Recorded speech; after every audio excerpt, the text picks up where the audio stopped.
बिस्मिल्लाहिर्रहमानिर्रहीम। अस्सलाम वालेकुम। कैपिटल टॉक में खुशामदीद। आपको मेरे पीछे पार्लियामेंट हाउस इस्लामाबाद नज़र आ रहा है, लेकिन आज इस पार्लियामेंट हाउस के आसपास एक मैदान जंग था। पाकिस्तान तहरीक इंसाफ के कारकुन थे, इस्लामाबाद पुलिस थी, उसके साथ पंजाब पुलिस थी, रेंजर्स थी और दीगर सिक्योरिटी फोर्सेस थी।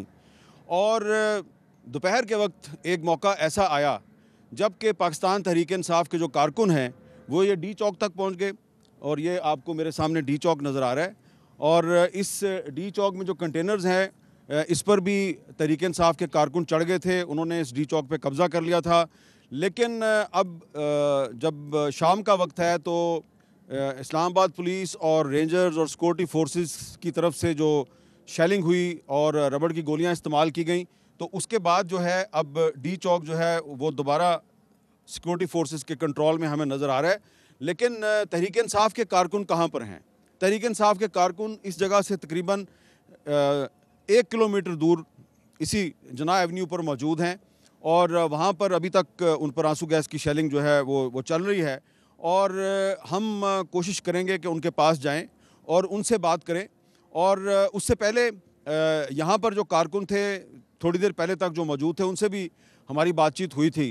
तो आज एक सवाल ये पैदा होता है कि पाकिस्तान तहरीक इंसाफ जो है उसकी स्ट्रेटजी क्या है और उन्होंने करना क्या है, क्या वो यहाँ से अब वापस जाएंगे या नहीं जाएंगे, और हुकूमत जो है उसका क्या मौक़िफ़ है। कि हुकूमत का पहले ये कहना था कि जी हम इस्लामाबाद में किसी को दाखिल होने की इजाज़त नहीं देंगे और जो भी नज़र आएगा उसको गोली मार देंगे। लेकिन उसके बाद हमने देखा कि आज सुबह तहरीक इंसाफ के कारकुन जो हैं वो इस्लामाबाद में दाखिल हो गए।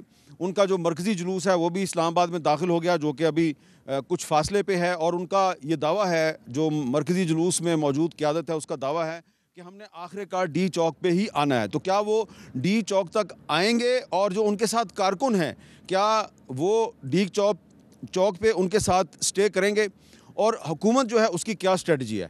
तो आज एक बहुत मुश्किल दिन था हमारा। सारा दिन यहीं पर पार्लियामेंट हाउस के इर्द गिर्द गुजरा। यहाँ पे आंसू गैस की शदीद शेलिंग थी और उसमें सांस लेना भी दुश्वार था। अभी भी हमारे पीछे जो है वो आंसू गैस की शेलिंग हो रही है, आपको आवाज़ें भी आ रही होंगी।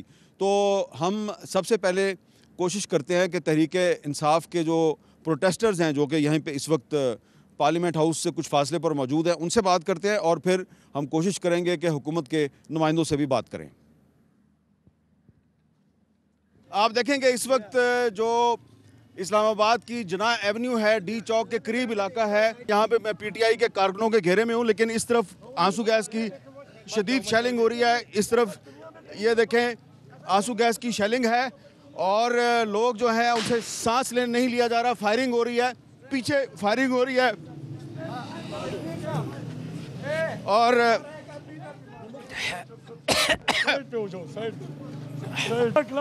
यहाँ पे इतनी ज़्यादा शेलिंग हो रही है कि सांस लेना मुहाल है।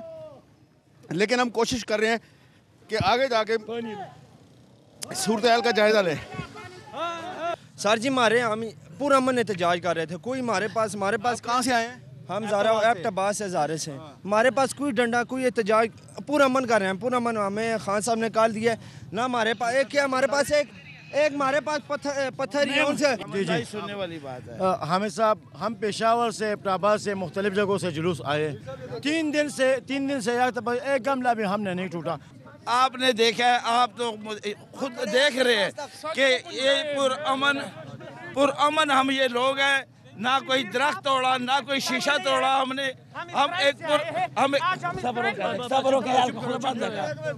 हम पुरअमन लोग हैं। हम आए हैं अपनी हकीकी आज़ादी के लिए और ये जो बेगुनाह कैदी हैं हम इनकी रिहाई और इमरान खान साहब की रिहाई के लिए यहाँ पर आए हैं। आपने देखा कि किस तरह हज़ारों की लोग हैं यहाँ पर। किसी ने ना तो कोई शीशा तोड़ा, ना कोई गमला तोड़ा और ना ही कोई दरख्त तोड़ा। कोई मज़ामत ये जो जुल्म कर रहे हैं। ये देखें जी, यहाँ पे जो पीटीआई के कारकुन हैं उनका बहुत ज़्यादा हजूम है और ये देखें सामने धुआं ही धुआं है। ये जो पुरअमन कारकुनान पर जुल्मत सितम कर रहे हैं, हमारा चार काफिले रास्ते में, चार काफिले रास्ते में, ये इंसाफ यूथ विंग और एसएफ के नौजवान है। हमारा ये फाइटिंग वाला स्क्वाड है, ये फाइटिंग वाला स्क्वाड है। रास्ते क्लियर है।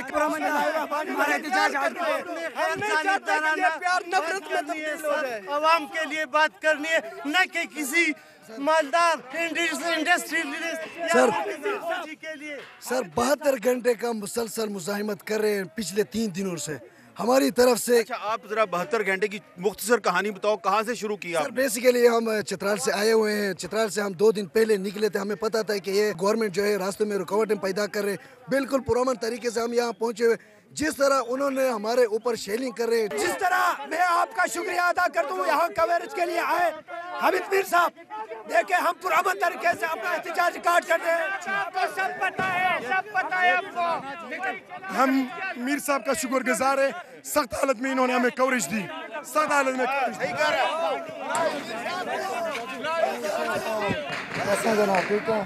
ये बताओ, ये इनकलाब है, इनकलाब।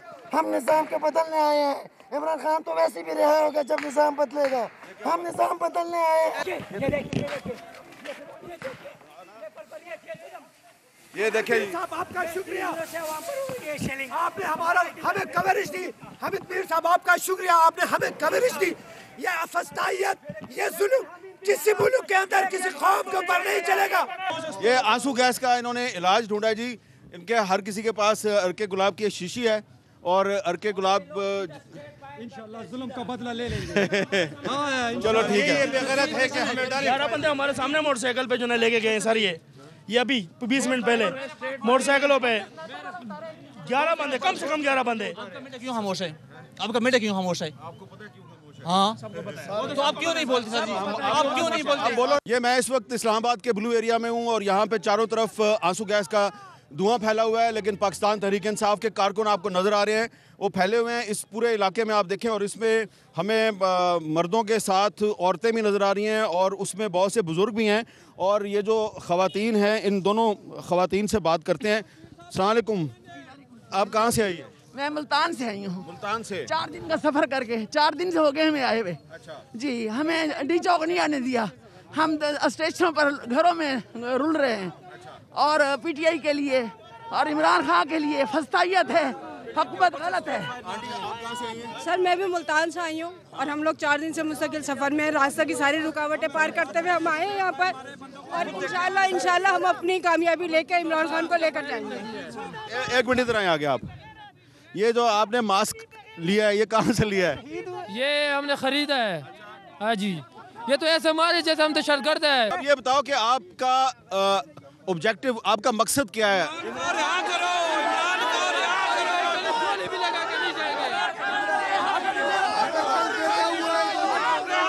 कल रात को 12 बजे मैं काफले के साथ था। मेरा बेटा हुआ है कल रात को। मैं फिर भी कर नहीं गया हूँ। इंशाल्लाह यहीं पे रहेंगे इमरान खान के काल पर, जब तक इमरान खान खुद बाहर नहीं आते और नहीं ये नहीं कह देते कि चलो बेटा घर चलो। हम तब तक इस फस्तायत का और इस जुल्म का मुकाबला करते रहेंगे जब तक हमारे मुतालबात तस्लीम नहीं किए जाते। किसी की बात नहीं मानेंगे। और खान के अलावा खान के काल पे हम निकलेंगे, फिर हम पीछे हटेंगे, वरना हम पीछे नहीं हटेंगे। कोई नहीं है, इमरान खुद आएगा।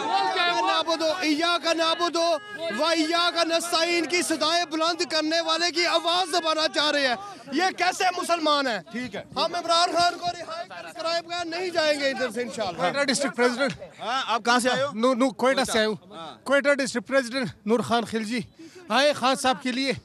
इस्लामाबाद पाकिस्तान के अंदर दफ़ा 804 नाफिज होगी। ये तभी ख़त्म होगा जब इमरान खान रिलीज होगा। कैदी नंबर 804 को रिलीज करना ही पड़ेगा। इमरान खान। अच्छा, इतना यहाँ पे आंसू गैस की शेलिंग है, धुआं है, तो इसके बावजूद आप वापस क्यों नहीं जा रहे?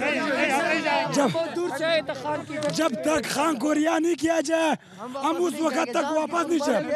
हमारा इनका गोली खत्म होगा, हमारा सीने खत्म नहीं हुए। जी, आपका नाम क्या है? सब मेजर इकबाल खटक हूँ, MP मियां वाली से, खान साहब के हल्के से। जो मर्जी करें डटे रहेंगे। अच्छा, आपको भी सांस नहीं आ रहा और मुझे भी नहीं आ रहा, तो लाले आप मुझसे जमाने में बूढ़ा हूँ इसलिए शायद। सांस आ जाएगा, फिक्र ना करो। ये आपने पुलिस का हैट क्यों पहना हुआ है? पुलिस भाग गई थी, हम पुलिस की इज्जत करते हैं। एक मिनट, पुलिस भाग गई थी, हम पुलिस की इज्जत करते हैं। उनकी वर्दी वगैरह रह गई थी, हमने सर पे चढ़ा के रखी है। आप कितने दिन से इस प्रोटेस्ट में? सर मैं तो तकरीबन फ्राइडे से यहीं पर मौजूद हूँ। अच्छा जी। अच्छा, तो कब वापस जाएंगे? सर जब तक इंशाल्लाह खान साहब की रहाई तक हम इधर ही। आप किधर से आए हो? मैं लाहौर से हूँ, मेरा दूसरा दिन है इधर। अच्छा जी, मेरे साथ कोई काफिला नहीं है, मैं अकेला आया हूँ लाहौर से। अकेले आए हो? जी। और अब आप कब वापस जाओगे? इंशाल्लाह जब तक ये इमरान खान को रहा करवाएंगे फिर जाएंगे। अच्छा। पाकिस्तान साहब, हम सिंध से आए हैं, थर पार्कर से। आप कहाँ से? थर पार्कर से, सिंध से। पार्कर से आए हो? सिंध से? जी जी हाँ। हम एबटाबाद से आए हैं। जी। तो थर पार्कर से आप कैसे आए हो? हम बदरिया बसों के लड़ते आए हैं सिंध हुकूमत से। अच्छा जी हाँ। तो आपका काफिला उसको लीड कौन कर रहा है? हम मैं अकेला, एक और दोस्त है, मैं दो ही हैं हम। काफिला पता नहीं कहाँ है। ये फौज भी मेरी है और उस वक्त तक नहीं जाएंगे जब तक हमारा खान रिहा नहीं होता। आप कहाँ से आए हो? सर मैं जिला जंग से हूँ। जंग से? जी सर, पीर महबूब सुल्तान के हल्के से हूँ। सर मैं उस वक्त नहीं जाऊँगा जब तक इमरान खान साहब रिहा नहीं होता। हाँ, आप एक मिनट घर से छुप के आए हूँ। आप किधर से आए हो? स्वाद से, घर से छुप के आए हूँ।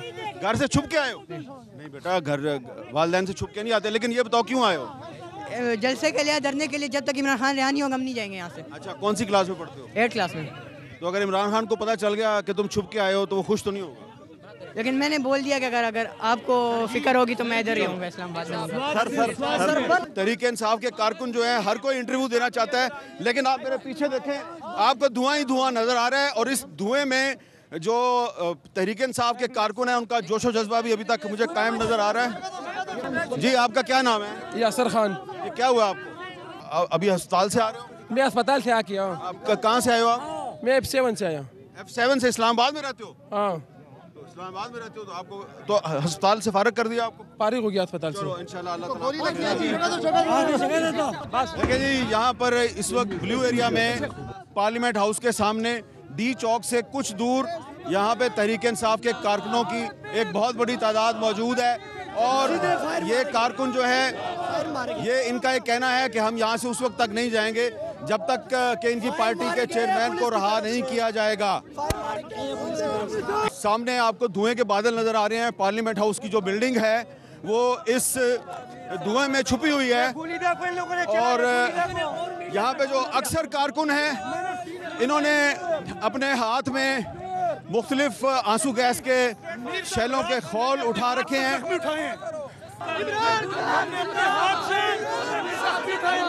आप किधर से आई हैं? मैं इधर से इस्लामाबाद से ही हूँ, ओहदेदार हूँ मैं।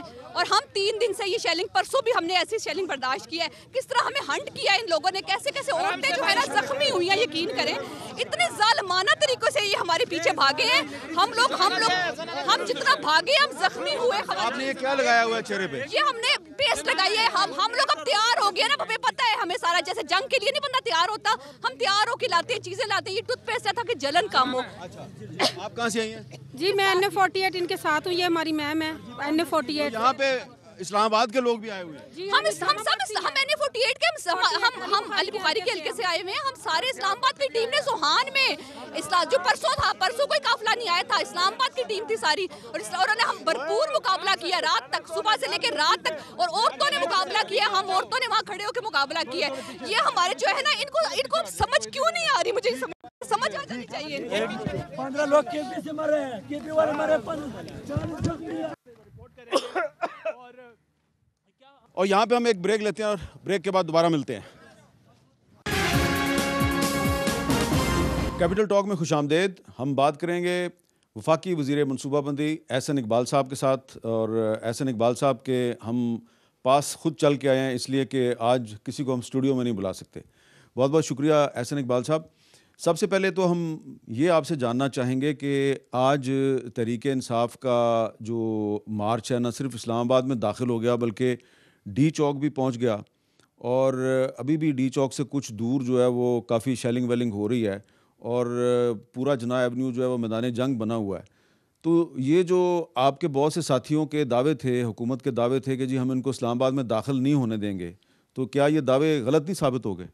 बहुत शुक्रिया हामिद मीर साहब। देखिए, अगर तो वो एक सियासी जलूस लेकर आ रहे होते तो यकीनन उनका रास्ता रोका जा सकता था, लेकिन आपने देखा कि रास्ते में चाहे वो मियाँ वाली था, चाहे वो हाकला इंटरचेंज था, उनके पास मुसल्ला लोग हैं कि जिन्होंने पुलिस और सिक्योरिटी इदारों के ऊपर भी फायरिंग की और उससे बहुत सारे सिक्योरिटी के एहलकार ज़ख्मी हुए। अब इसके रद्द अमल में अगर सिक्योरिटी फोर्सेस भी फायरिंग करें तो यकीनन एक बड़ा नुकसान होने का एहतमाल है और उससे जो सूरत हाल है ख़राब हो सकती है।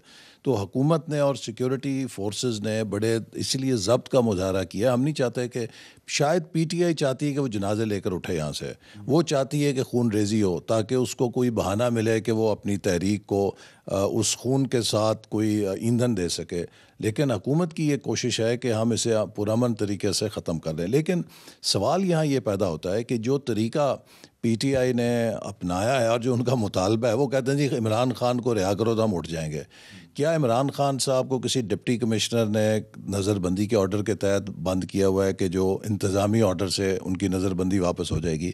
वो एक कानूनी अमल के नतीजे में केसेस के अंदर गिरफ़्तार हैं और उसका एक ही रास्ता है कि वो अदालतों से रिलीफ हासिल करें।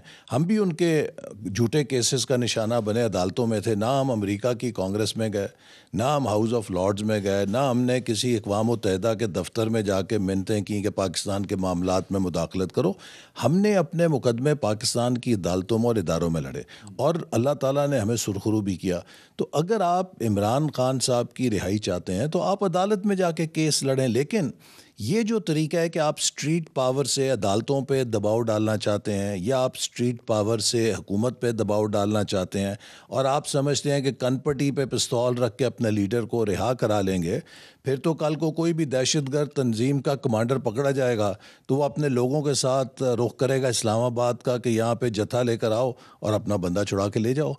इस तरह तो रियासतें 21वीं सदी में नहीं चल सकती। हुकूमत ने तहरीक इंसाफ के साथ रब्ता किया।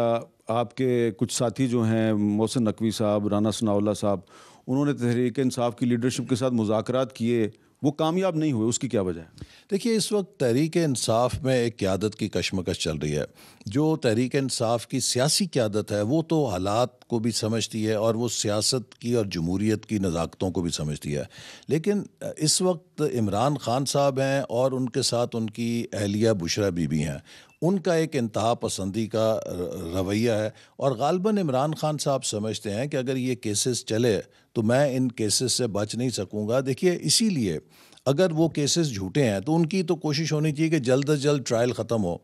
मेरे ख़िलाफ़ जो केस था, मैं हमेशा ये कहता था भी आप डेली ट्रायल करें, जो झूठा केस है या सज़ा भी देनी है तो हायर कोर्ट में जाके मैं अपील करूँगा, मैं फ़ारिग होऊंगा। ये तमाम केसेस को इल्तवा में डाल रहे हैं। किसी केस की जो कार्रवाई है उसमें हिस्सा नहीं लेते, चाहे वो तोशा खाना है, चाहे वो अलकादे ट्रस्ट है, चाहे वो फॉरेन फंडिंग केस है जिसको 6-7 साल इन्होंने लंबा किया और उसको भी किसी न किसी हीली बहाने से वो आगे लेके जाते थे। तो इससे क्या ज़ाहिर होता है कि आपको पता है कि आपने ये जुर्म किया है और अगर ये केस कॉन्क्लूड हुए तो आपको सज़ा हो जाएगी। तो लिहाजा ये तरीका कि आप अपनी अना की खातिर या अपने उस सज़ा के खौफ से आप पूरे मुल्क का अमन तबाह कर दें। आज स्टॉक मार्केट जो मुसलसल कई दिनों से ऊपर की तरफ जा रही थी, 99,000 को क्रॉस कर गई, आज पहली दफ़ा 5,000 के 4,000 पॉइंट गिरी है। आप क्या चाहते हैं? पाकिस्तान को क्रैश करना चाहते हैं? बेलारूस के सदर पाकिस्तान आए हुए हैं, उनके साथ एक बड़ा वफ्द आया हुआ है जो पाकिस्तान में सरमायाकारी करने के लिए आया है। आप उनको क्या पैगाम देना चाहते हैं? और आज जो बेलारूस के सदर ने तकरीर की है वो एक लम्हा फ़िक्री है पूरी कौम के लिए।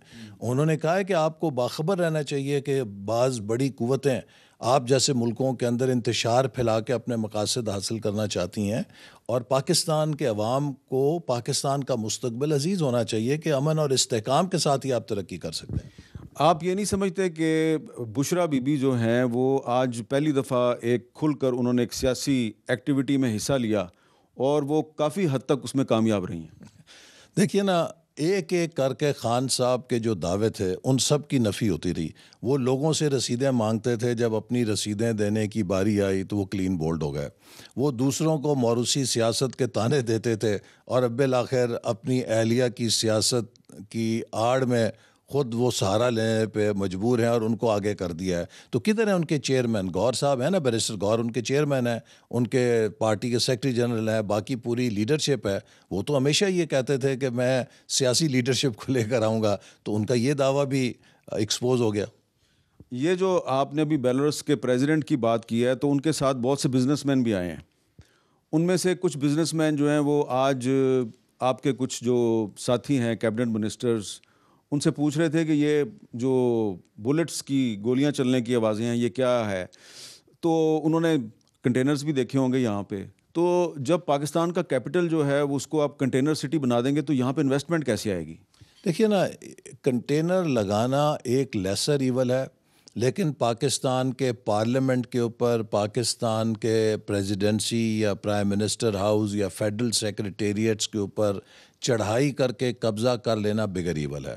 देखिए, चॉइस ये है ना कि या आप इनको रोकने के लिए हिफाजती इक़दाम करें या इनको खुली छुट्टी दे दें, जैसे इन्होंने 2014 में किया था जब पार्लियामेंट पर इन्होंने कब्ज़ा कर लिया। पार्लियामेंट के ऊपर इनकी धुले हुए कपड़े लटके हुए थे, लोगों दुनिया वो इमेज देख रही थी कि पाकिस्तान की पार्लियामेंट का क्या हो रहा है, जो एक बड़ा मुक़द्दस तरीन इदारा होता है। तो क्या हम वो इमेजेस देखना चाहते हैं या भेजना चाहते हैं, या फिर वो किसी ऐसी जगह पर आके बैठ जाएं जैसे फैज़ाबाद धरना में कुछ लोग आकर बैठ गए थे और उसकी वजह से पाकिस्तान वाइट लिस्ट से ग्रे लिस्ट के अंदर चला गया कि पाकिस्तान में कानून नहीं। और हामिद साहब, मैं आपको बताऊं, देखिए, हर पाकिस्तानी को ये समझना चाहिए कि हम कोई मामूल की रियासत नहीं है, हम XYZ मुल्क नहीं है, हम एक न्यूक्लियर पावर हैं और हमारा इंटरनल इस्तेहकाम और हमारा इंटरनल निज़ाम न सिर्फ हमारी दिलचस्पी है बल्कि पूरी दुनिया उसमें दिलचस्पी रखती है कि इनका इंटरनल निज़ाम कैसा है। तो हमें एक बड़ी ज़िम्मेदारी का मुजाहरा करना चाहिए।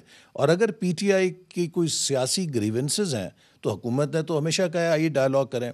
जब 26वीं आइनी तरमीम थी, इनके कहने पे हमने एक पार्लियामानी कमेटी बनाई, उसके अंदर ये बैठे, उस पर इन्होंने इत्तफाक राय किया, लेकिन जब जेल में गए तो खान साहब ने वीटो कर दिया। तो ये भी एक शख्स के आगे बिल्कुल ग़ुलाम है। पूरी पार्टी जो मर्जी फैसला करके जाए वो एक शख्स वीटो कर देता। तो इसका मतलब ये है कि बुशरा बीबी जो कुछ भी कर रही हैं वो इमरान खान की मर्ज़ी से कर रही हैं। आप समझते हैं कि वो इमरान खान को रिप्रेजेंट कर रही हैं? मैं समझता हूँ कि 200% वो इमरान खान की मर्ज़ी से कर रही हैं और इमरान खान अपनी अना की खातिर, अपनी सियासत की खातिर वो किसी बड़े से बड़े मफाद से पीछे नहीं हटते। आप देखिए ना, उन्होंने आते साथ जब हुकूमत में आए तो पाकिस्तान के चीन के साथ ताल्लुकात को दाव पे लगाया। उनके काबीना के वज़रा ने ऐसे बयानात दिए जिससे कि चीन को ये गिला हुआ कि आपके वज़ीरों के बयानात CPEC दुश्मन लॉबी ने आलमी सतह पर BRI के मंसूबे को डिस्क्रेडिट करने के लिए इस्तेमाल किया। फिर उसके बाद जब आखिरी में दौर में अमेरिका के साथ जो हमारे ताल्लुकात थे उनके ऊपर उन्होंने सियासत की। फिर अब आप देखिए कि सऊदी अरब जो हमारा दोस्त मुल्क है उसके साथ एक उन्होंने रखना डाल दिया और एक बहुत ही बेहुदा किस्म का, मैं समझता हूँ, इल्ज़ाम लगा दिया। तो वो उनके नज़दीक सिर्फ उनकी ज़ात है, ना रियासत है, ना मुल्क है, ना मुमलिकत है, ना अवाम है। अगर किसी एक ऐसे शख्स के साथ पाला हो कि जो समझता हो कि उसकी ईगो माउंट एवरेस्ट से ऊंची है, तो मैं समझता हूँ कि फिर वहाँ पर आम सियासत या जमहूरियत के कवायद शायद नहीं चलते। और रियासत को भी अब फैसला करना पड़ेगा कि क्या ये जो कैंसर हमारे अंदर फैल रहा है इसको स्टेज 1 के अंदर ही हमने डील करना है या इसको स्टेज 4 तक जाने देना है जहाँ ये इनक्योरेबल हो जाए। तुर्की में भी इस तरह जो उनकी एक तहरीक थी, जो गोलन मूवमेंट थी, उसने इस तरह इनग्रेस किया इदारों के अंदर, फ़ौज के अंदर, अदलिया के अंदर, ब्यूरोक्रेसी के अंदर, और उनकी भी कोशिश थी कि हम स्टेट को कैप्चर कर लें। लेकिन तैयब उर्दगान साहब ने फिर एक बहुत फैसला कुन सफाई की। लेकिन फ़र्क ये है ना एहसन इकबाल साहब, के गोलन साहब जो हैं वो तुर्की में नहीं थे, वो भाग गए थे और एक मगरबी मुल्क में उन्होंने पनाह ली, वहीं पे उनका इंतकाल भी हुआ।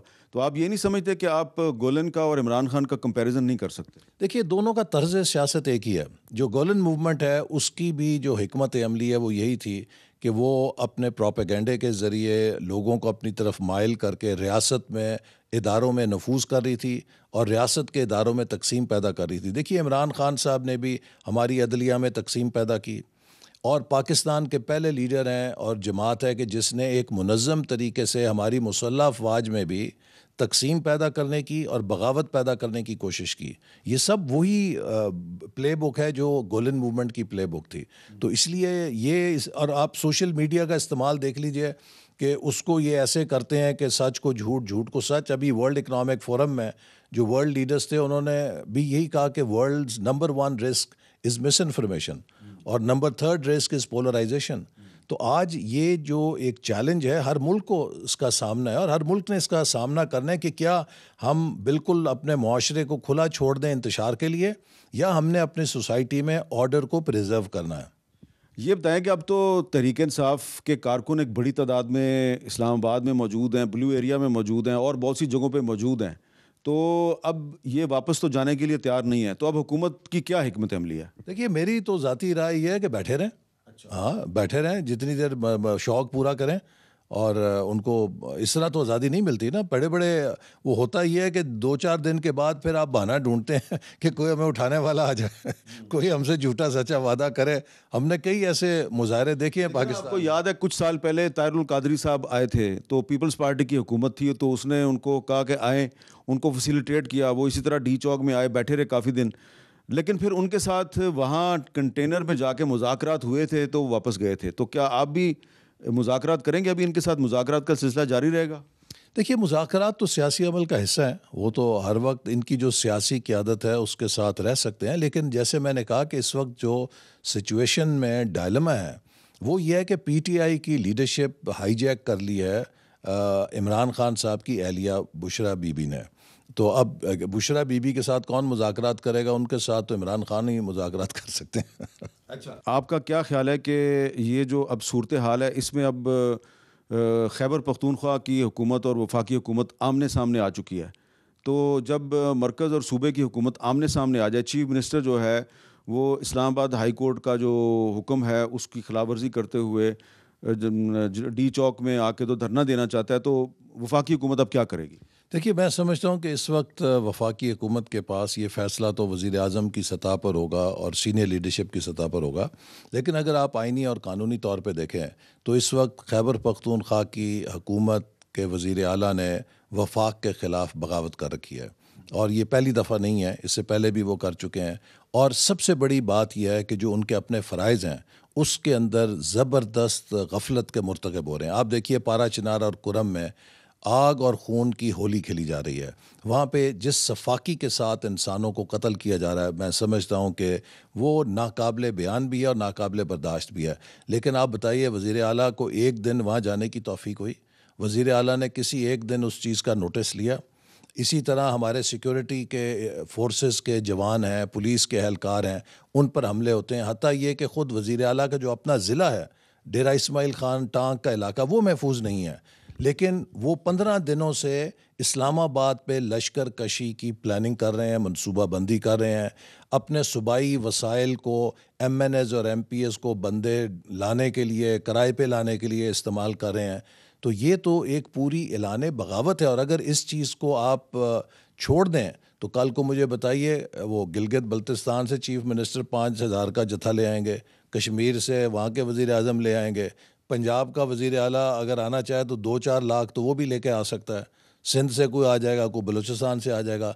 ये मुल्क 21वीं सदी में है, हम कोई 8वीं सदी में तो नहीं है कि जहाँ दारुल खिलाफ़ों पे लश्कर कशियाँ करके आप फ़ैसले लेते हैं, वहाँ पर हुकूमतों के फ़ैसले होते हैं। लिहाजा इस चीज़ का मेरा ख़्याल है कि पाकिस्तान की रियासत की खातिर और ऑर्डर की खातिर हमें नोटिस लेना होगा और आइन इसका एक जवाज़ फराहम करता है कि अगर कोई ऐसा सूबा है जहाँ पर आइन के मुताबिक हुकूमत नहीं चल रही तो वहाँ पे गवर्नर्स रूल का नफाज हो सकता है। अच्छा जी, बड़ी अहम बात कर दिया जी एहसन इकबाल साहब ने कि खैबर पख्तूनख्वा में गवर्नर रूल भी लग सकता है। इस पर इनसे कुछ मज़ीद सवालात करते हैं एक ब्रेक के बाद। कैपिटल टॉक में दोबारा खुशामदीद। एहसन इकबाल साहब, आपने ब्रेक से पहले ये कहा कि आइन में गुंजाइश मौजूद है गवर्नर रूल की, तो अगर आप सूबे में गवर्नर रूल लगा देंगे तो उससे जो खैबर पख्तूनख्वा में आम लोग हैं क्या उनमें बेचैनी की लहर नहीं दौड़ जाएगी? देखिए आम आदमी तो तंग आए हुए हैं। मुझे सुबह से कोई 20 फ़ोन पेशावर से आए हैं कि जी हम ये हुकूमत के साथ नहीं हैं, ये जो कुछ कर रहे हैं हम इसकी हमायत नहीं करते और आप वज़ीर आज़म को बताएं कि हमारी इनसे जान छुड़ाएं, हम ऑर्डर चाहते हैं, हमारा सूबा आग में जल रहा है, हमें ऐसी हुकूमत चाहिए जो अमन बहाल करे, पारा चिनार कुरम में क्या हो रहा है, जो साउथ के डिस्ट्रिक्ट्स हैं उनके अंदर क्या हो रहा है। हमें हुकूमत दें कि जो लॉ एंड ऑर्डर हमारी काम वापस कायम करे। तो वहाँ पर मेरा नहीं ख्याल कि माँ सवाए जो पीटीआई के डाई हार्ट लोग हैं वो शायद तकलीफ़ महसूस करें। आम आदमी तो साय ऑफ रिलीफ लेगा मेरे नज़दीक, लेकिन ये पीटीआई की हुकूमत की नाकामी होगी। उन्हें मौका दिया 2013 में नवाज़ शरीफ साहब ने, उस वक्त मौलाना फजल रहमान साहब ने कहा कि हम हुकूमत बना सकते हैं। नवाज़ शरीफ साहब ने एक जमहूरी जज्बे के तहत कहा कि चूँकि ये सिंगल लार्जेस्ट पार्टी है, अगरचे मेजॉरिटी नहीं थी इनके पास, तो पहला हक इनको देना चाहिए, अपनी हुकूमत बना लें। आज मेरा ख्याल है कि वही गलतियां हमारी जमहूरी पसंदी की सामने आ रही हैं। अगर इनको उस वक्त मौका ना मिलता, आज इनका वहाँ पे बीज ही ना लगता उस सूबे के अंदर। ख्याल में जो नवाज शरीफ साहब की जमहूरियत पसंदी है वो एक गलती थी। वही मैं कह रहा हूँ ना, वो जमहूरियत। इसी तरह 2014 में जब इन्होंने पार्लियामेंट पे हमला किया, उस वक्त इनके ख़िलाफ़ जो बगावत के केसेस हैं, अगर हम उनकी पैरवी कर देते तो मुझे यकीन है 9 मई तक बात ही ना पहुँचती। अच्छा, 2014 में जो वज़ीर दाखिला थे चौधरी निसार अली खान साहब, वो ये ओपिनियन रखते थे कि इनको रेड जोन में दाखिल होने की इजाज़त नहीं मिलनी चाहिए, लेकिन नवाज़ शरीफ साहब ने कहा कि इनको आने दें। तो वक्त ने साबित नहीं किया कि चौधरी निसार अली खान साहब का फ़ैसला दुरुस्त था।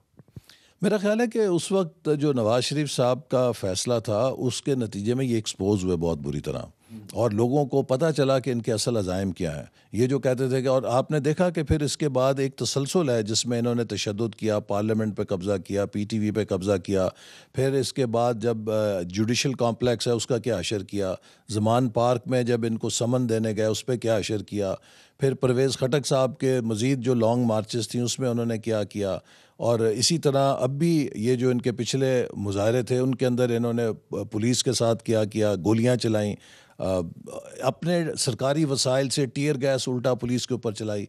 तो इनकी अब आप रिस्क नहीं ले सकते, क्योंकि अब पता लग गया है कि ये क्या करने के काबिल हैं। फिर 9 मई का वाक़या तो आप देखिए, मास्टर एक पाकिस्तान के लिए ट्रेजेडी थी कि GHQ पे हमला, कोर कमांडर के घरों पे हमला, कायद आज़म के जिना हाउस को जला दिया, शोहदा की यादगारें जला दी। आज आप बताइए कि वो ग्रोह जो आपकी बॉर्डर पे एक पोस्ट है जिस पे 2 या 3 सिपाही होते हैं, उस पे हमला करता है, उस पे तो आप दहशतगर्दी की दफ़ा लगा देते हैं, उसे तो कहते हैं कि मिलिट्री ट्रायल करो।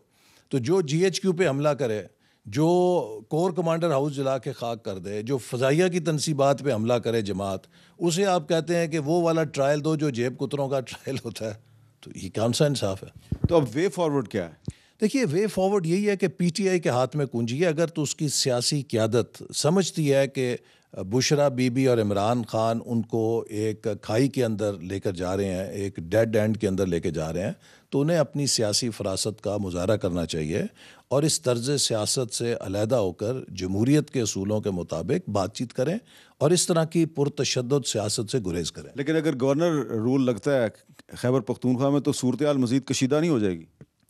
आपको ये फ़ैसला करना है कि क्या आप एक हुकूमत को इजाज़त देंगे कि वो अपने वसाइल से उसका भरपूर इस्तेमाल करके वफाक के ऊपर इस तरह की बगावत करे, या फिर आप उसको नॉर्मलाइज़ करने के लिए उससे वो ताकत छीने। बहुत बहुत शुक्रिया। एहसन इकबाल साहब हमसे बात कर रहे थे और यहाँ पे हमें इजाज़त दीजिए। अल्लाह हाफ़िज़।